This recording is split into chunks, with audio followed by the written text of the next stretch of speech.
Okay, so welcome back, everybody. In the last two lectures, we learned a little bit about digital and analog circuits and what was important for the operation of those circuits. In this lecture, I'll summarize the key device metrics that we use to assess the potential performance of a transistor in a digital or analog circuit. We will review some of the concepts we discussed in the previous two lectures and add one or two metrics that are also important. So before I get started, just let me remind you that the current in a MOSFET scales with the width of a MOSFET. If I double the width of the MOSFET here, I'll double the current. So it's common to quote the currents when we're measuring them and plotting them in units of perhaps milliamps per micrometer of width or microamps per micrometer of width. So we'll follow that convention and do it that way because designers use transistors of different widths, so we really want to do our analysis in a way that's independent of any specific width of the MOSFET. All right, our first important metric for digital circuits is on current. And to measure the on current, we put the largest voltage available in the circuit, the power supply voltage on the gate. We put the largest voltage available on the drain, the power supply voltage. We measure the current. That current we call the on current. It's the maximum current that the transistor can deliver for this power supply. So the on current we've seen is an important metric for digital circuits because it determines the speed of the circuit. The switching time is the switching capacitance times the power supply voltage divided by this on current. The higher the on current, the faster the transistor and the circuit will switch. Our second metric is the off current. So to measure the off current, we put 0 volts on the gate and we put the largest voltage possible on the drain. The transistor should be off, so no current should be flowing. If we plot the transistor characteristic here, we'll see a sub-threshold regime when the gate voltage is below threshold. We'll see an above-threshold regime when the gate voltage is greater than the threshold voltage VT. And our off current is this small current that's too small to read on this linear plot. So if we really want to read the off current, we should plot the current on a log scale. So that's what's typically done. This is the same characteristic, but now plotted on the vertical axis is a logarithmic axis. We're plotting the log of the drain current versus the gate voltage with the drain voltage applied to the power supply voltage applied to the drain. And at 0 gate voltage, that's our off current. So our off current is typically then measured in amps per micrometer of width.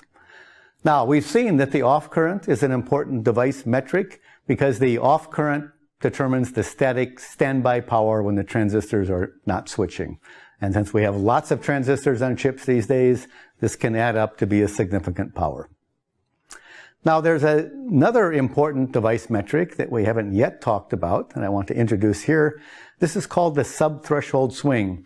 It's important that a transistor switch from off to on as quickly as possible and over as small a voltage range as possible. That's what would be desirable. The way that we measure that is with a parameter called subthreshold swing.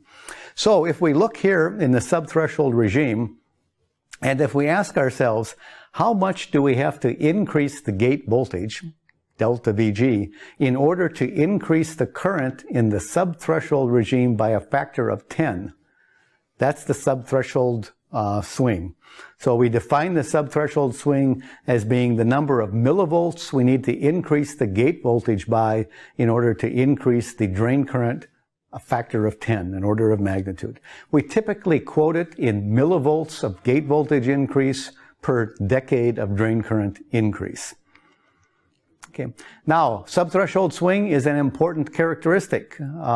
You'll notice if I had a transistor with a certain subthreshold swing, SS sub 1 here, and if I had a second transistor that had precisely the same on current, but that had a larger subthreshold swing, a larger subthreshold swing would mean that it would take more gate voltage to increase the drain current by a factor of 10.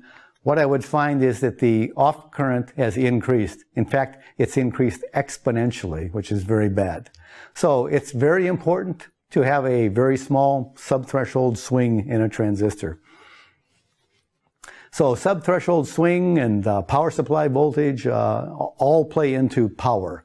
So the static power dissipation, it depends on the off current. So it's important to have a small subthreshold swing for that. The subthreshold swing determines the off current. Now the dynamic power depends strongly on the power supply voltage squared and on the frequency. So we would like to use as small a power supply voltage as possible. And the subthreshold swing is a major factor in determining how small we can make the power supply voltage. So what we would like to do is we would like to use as small a power supply voltage as possible so that when we swing the gate voltage from 0 to the power supply, we turn the device on and we get a lot of current. We get the on current. Now, we might think that, well, one way to do that is simply to lower the threshold voltage. If I lower the threshold voltage such that VDD minus threshold voltage doesn't change, then I could lower the power supply voltage and have the same on current.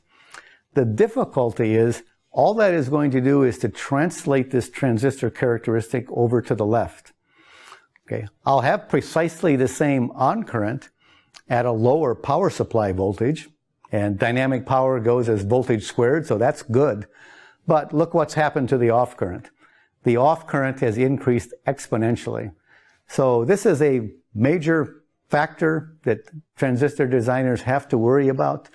We want the subthreshold swing to be as small as possible so we can use a power supply voltage that's as small as possible, but we have to be very careful about doing this that we don't increase the off current. So the subthreshold swing can be determined simply by taking 1 over the slope of this log drain current versus gate voltage characteristic. We need to minimize it to minimize the off current. We need to minimize it to minimize the power supply voltage that we need to use in order to get the on current that we need at maximum gate voltage. And one very important point is that the physics of the MOSFET dictates that the subthreshold swing can never be less than 60 millivolts per decade. And that's just comes out of the physics of the device. We will talk about that in detail later and explain where all of that comes from. But this is a major limiting factor in a MOSFET. We would like to beat this 60 millivolt per decade limit, but at room temperature, that's just not possible unless we go to some very novel types of transistors that people are still exploring with the hopes of beating this 60 millivolt per decade fundamental limit. Okay, now I want to turn for a minute to the effect of drain voltage on a transistor. How does the drain voltage affect the performance of the transistor? Well, there are several different but mostly related ways. So one way, we know that if we look at the transistor in the linear regime, the drain current is linearly proportional to the drain voltage because the device is operating as a resistor. Okay, but that's sort of the inherent property of the MOSFET. It's not a non-ideal effect of the drain voltage. Sometimes we define a metric, which is the on resistance. It's useful to know what that minimum channel resistance is. But there are other effects that the drain voltage has, which are really detrimental to the operation of the transistor as it should operate. So one of those ways is if we look at an ideal MOSFET would behave as a gate voltage dependent current source in the saturation region. The current in the saturation region would be independent of the drain voltage. Well, that's just not true in any real MOSFET. There is always some slope there, and that slope means that if I increase the drain voltage a little bit, I'll increase the current a little bit. We measure that through the output resistance, 1 over the slope of the current in the saturation regime. Okay, now there are other effects. Turns out they're all related. But if I plot the transfer characteristic of a MOSFET, say at low drain to source voltage, so I'm in the linear regime, and I plot output current versus input voltage, VGS, I'll see that the current will begin to increase at the threshold voltage. I'll label this VT lin for linear region because we're doing this in the linear region of operation. Now, I could also apply a large drain voltage to the transistor. I would be operating in the saturation regime. I could plot my transfer characteristic again, but this time in the saturation regime. And again, the current would begin to flow when the threshold voltage is exceeded. If I were to extrapolate this straight line to the origin and determine the threshold voltage, I would find that the threshold voltage is different. This difference is not a desirable effect. We generally find that the threshold voltage in the saturation region is smaller than the threshold voltage in the linear regime. We'd prefer to have a transistor whose threshold voltage doesn't change when we change the voltage on the drain of the transistor. So that's not a desirable effect. Now, another way to see this is if we plot the transfer characteristic on a logarithmic scale. We've done this to look at the off current earlier. So here's the subthreshold regime. Here's the above threshold regime. There's our on current. If we reduce the voltage on the drain to a small value and plot the transfer characteristic, we'll see that it's shifted. And if I pick a small current, maybe 10 to the minus 7th amps per micrometer of width, and I'll say that that's my threshold. If I have a current above that, I'll consider the MOSFET to be on. If I have a current below that, I'll consider it to be off. If I pick that particular current, you can see that there's a shift in the gate voltage at which that current occurs. There's a parallel shift. That parallel shift, that shift of that point with the drain voltage, is called drain-induced barrier lowering, or DIBBLE. It's the change in VG divided by the change in VD at the same drain current. Usually we express this metric in terms of millivolts per volt. The number of millivolts change in the gate voltage when we're changing the drain voltage by a certain number of volts at a constant current, this dashed line here. Okay. Now, I could also note that this is very closely related to threshold voltage. The threshold voltage in the linear regime is the gate voltage it takes to reach this critical current that we consider the device to be on at. The threshold voltage in the saturation regime is the voltage it takes to reach that critical current when we have a large voltage on the drain. So the difference in threshold voltages that we saw on the previous slide and this parallel translation of the subthreshold characteristic are really the same effects looked at in two different ways. Both occur because of this effect called DIBBLE. So all of these non-ideal effects, the threshold voltage dependence, the non-infinite output resistance, the DIBBLE that we read from the subthreshold characteristic, they're all due to the same physics. A single metric can be used to assess them all for digital circuits, and we will discuss the physics of what's causing these effects later on in the course. But for now, we simply want to remember this term DIBBLE. Drain-induced barrier lowering is the way we quantify this undesirable effect of the drain voltage on the transistor characteristic. So once again, we have a mathematical definition. It's easier to understand what it is by looking at one of the transfer characteristic plots and seeing this parallel translation. We measure it in millivolts per volt. Typically, it's the millivolt change in the gate voltage per voltage change in the drain voltage at a fixed current in the subthreshold regime. The higher the DIBBLE, the more sensitive the threshold voltage is to the drain voltage, and that's not a desirable characteristic for a transistor. Also, the lower the output resistance would be if we look at the output characteristics of the transistor. So we have these four key important metrics for digital circuits: on current, off current, subthreshold swing, and DIBBLE. And you should spend a little bit of time and familiarize yourself with these definitions, because we will be referring to them many times as we explain the physics underneath each of these parameters. You might practice a little bit. Here's some measured data from 32 nanometer N-channel MOS technology. And if you eyeball some numbers off of this curve, you should be able to get numbers for these four device metrics that are close to the ones that I got. Now, as we've mentioned, there are complementary devices. There's an N-channel device, which is what I've been talking about. There's also a P-channel device where we apply negative voltages to the terminals. The current flows out of the drain instead of into the drain. These are IV characteristics for the P-channel device in the same technology, and you might practice by extracting the four key digital device metrics for this P-channel device as well, and compare them to the values that you saw in the N-channel device. Okay, so those are digital device metrics. There are only a couple of analog device metrics that are easy and quick to pull out of measured characteristics. So we'll talk about a couple of those now. So remember, in analog characteristics, the maximum gain that we can get out of a transistor is minus G sub m R out. That is, G sub m is the transconductance, the small signal transconductance of the transistor. R out is the output resistance of the MOSFET. So both of those are important device metrics for analog applications. There are others, FT, Fmax, noise, mismatch, etc., that we would also be looking at, but these are the first two that we would look at to see if we have a device that it's worth looking deeper at. So just to refresh your memory, what is transconductance? Transconductance will have an IV characteristic at a certain gate voltage. If we have an IV characteristic at a little bit smaller gate voltage, we'll get less current. The change in drain current divided by the change in gate voltage, if the gate voltage is a small change, is the small signal transconductance. Generally, we'll quote it in units of millisiemens per micrometer of width of the MOSFET. We can also take the slope of the output characteristic. 1 over that slope gives us the output resistance. We generally do that at the highest drain voltage that's applied to the transistor. So we can extract those two critical parameters to see how it works.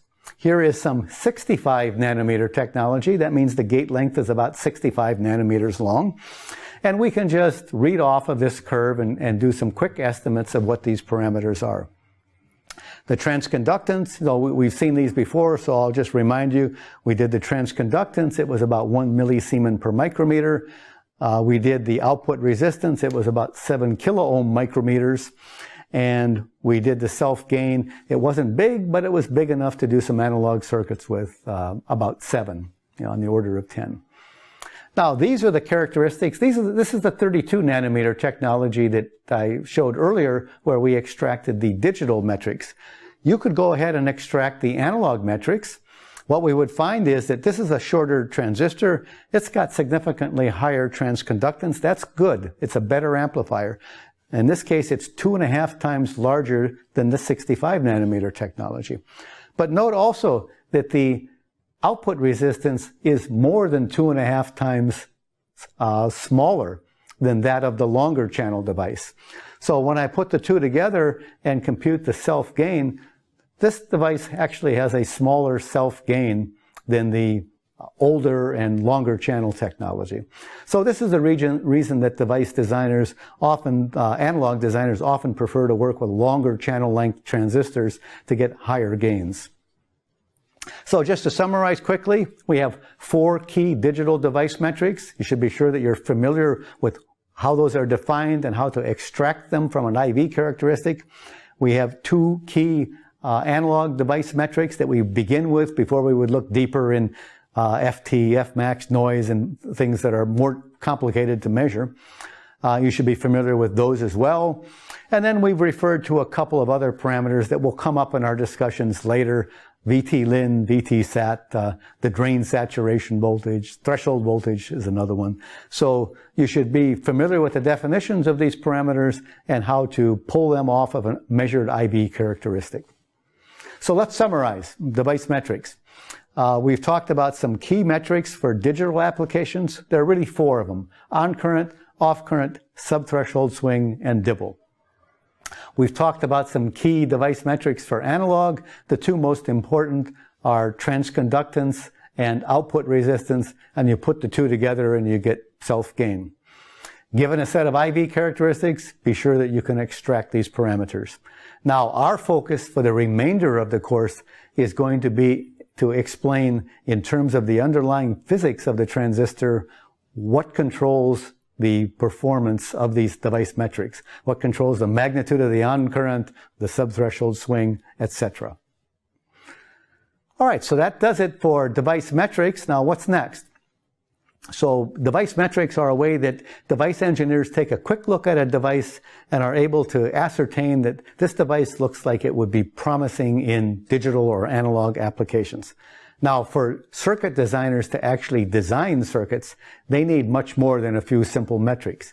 They need a complete circuit model that allows them to do a detailed analysis. The topic of the next lecture will be just a brief introduction to what's known as compact circuit models that allow designers to design complex circuits with transistors.